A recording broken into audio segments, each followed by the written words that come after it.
2 hours was set aside for public comment. Good evening, everyone. I'm John Kessler. Thank you for choosing WENY News at 11. And they needed every bit of 2 hours. Even before Ithaca City Council met, more than 100 protesters had gathered outside City Hall.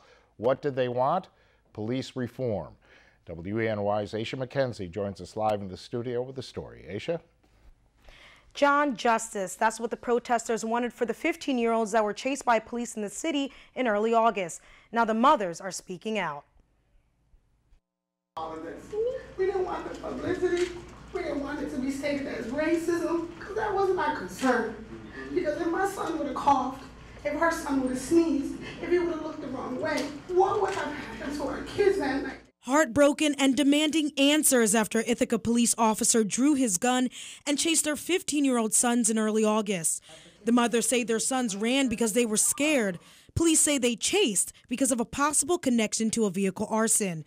An internal investigation cleared the officer of any wrongdoing, but these mothers say that night changed their kids' lives. My son walks a different walk because of it. And it's not fair.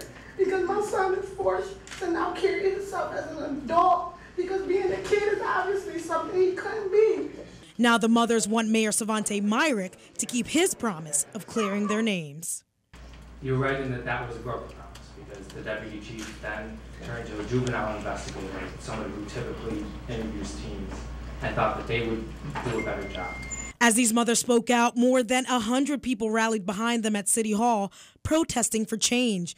Some are on board with the mayor's police department changes, but they believe change starts with the officers. You know what we could get that would make me feel a bit better? Kindness, compassion, transparency, and education. And I don't think you need a budget resolution for any of that. Amen. Thank you. I'm really upset, obviously. I'm 77 years old, and here I am trying to talk peace in the city that I grew up in that was peaceful. Now, protesters were also opposed to the $100,000 the police department could possibly get for SWAT team gear. In the studio, Asha McKenzie, WENY News.